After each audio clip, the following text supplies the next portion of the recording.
naturel, je devrais dire, comme Dominique l'a dit. Donc voilà quelques aspects sur lesquels j'ai voulu encore disserter avec vous, dès l'instant que vous aviez tout dit, hein. Vous remercier effectivement de cette initiative, Spencer, des différents comment ça s'appelle, intervenants. La fille qui est intervenue, bon, la femme là, je l'ai pas reconnue, mais ces questions ont été très pertinentes. Merci beaucoup à tout le monde. Merci beaucoup. Ça a été un grand plaisir de vous suivre, hein. Merci, merci encore. Je suis là. Le plaisir est partagé, monsieur Gay. En tout cas, c'est un plaisir aussi pour nous. Et je pense que vous avez fait vraiment le tour et vous avez tout dit là. Il n'y a plus rien à dire, vraiment. Euh, Comme d'habitude, vous êtes très pointu. Alors, en dehors de monsieur Gay, quelqu'un a-t-il autre chose à rajouter? Très rapidement, je pense qu'à 22h30, on va boucler. Comme ça fera 2 heures. Je salue au passage l'arrivée de François Bamboki. Donc, voilà, sois le bienvenu.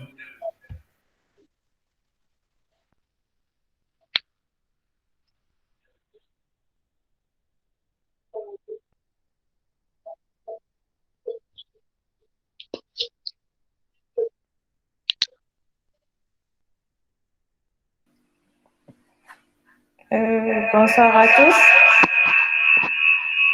et merci à Spencer pour la présentation sur un thème Bonsoir. important. Tout d'abord, il avait mis l'accent sur la formation qui est vraiment fondamentale pour l'Afrique. Mais malheureusement, on constate que les pays africains, il y a trop d'instabilité et il n'y a pas de grandes universités ou bien des grandes écoles pour acquérir cette formation. C'est qu'en Afrique centrale, chez nous, on a vraiment cette difficulté. Il n'y a pas vraiment la création des universités ou bien des emplois. Et sur la thématique que Spencer nous a présentée concernant la gestion des ressources naturelles en Afrique, bien vrai que l'Afrique a vraiment des ressources, mais on n'a pas vraiment des gens pour gérer parce qu'il n'y a pas vraiment des spécialistes dans la matière. Peu de gens sortent pour aller à l'étranger, pour acquérir des formations. Et ceux qui restent là, il n'y a pas tout le monde qui font la formation qui va de pair. Et il y a tellement également la pauvreté. Donc, tous ces phénomènes, on peut également souligner.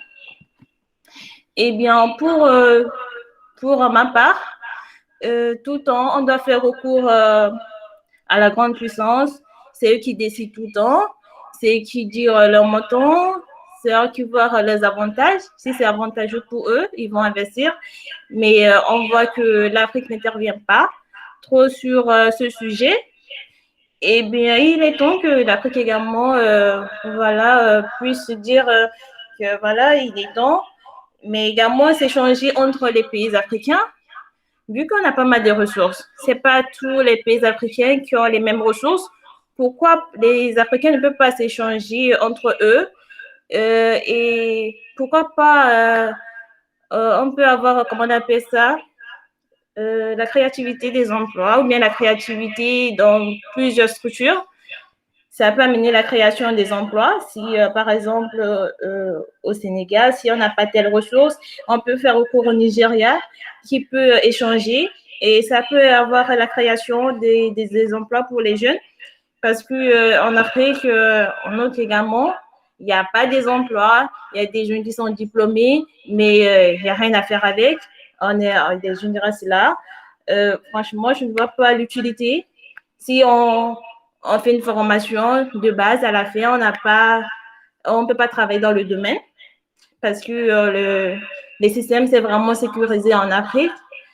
On ne fait pas intégrer la jeunesse à faire développer le continent africain, alors qu'on dit que l'avenir, c'est la jeunesse, mais la jeunesse n'a pas vraiment le droit de participer Et bien, tout en faire recours, comme j'ai dit, à la grande puissance. Il faudra qu'on change un peu des donnes et également travailler sur la formation, proprement dit, et à la création des grandes universités en Afrique pour pouvoir acquérir des compétences et des formations vraiment adéquates pour faire face à la bonne gouvernance, à la bonne gestion des ressources naturelles, dont l'Afrique a l'immense potentiel. Et on voit que ce sont la grande puissance qui en profite et l'Afrique ne gagne rien là-dessus. Donc, voilà. Et ici en Afrique, on voit que l'instabilité, la pauvreté, ceci, ben, c'est un peu malheureux, on peut dire, pour notre continent. Eh bien, merci à tous. Ok, merci beaucoup, Madame Muriel Yabada de Dieu, pour votre allocution. Elle a été très instructive, notamment je retiens le point où l'Afrique doit faire un communautarisme économique, parce que il faut qu'on se mette ensemble. Nous avons les mêmes problèmes, c'est d'autant plus une raison davantage qu'on travaille ensemble, main dans la main. Et aussi, je retiens aussi le fait que les seniors doivent également ouvrir leur cœur et leur place, leurs compétences aux jeunes, à la jeunesse.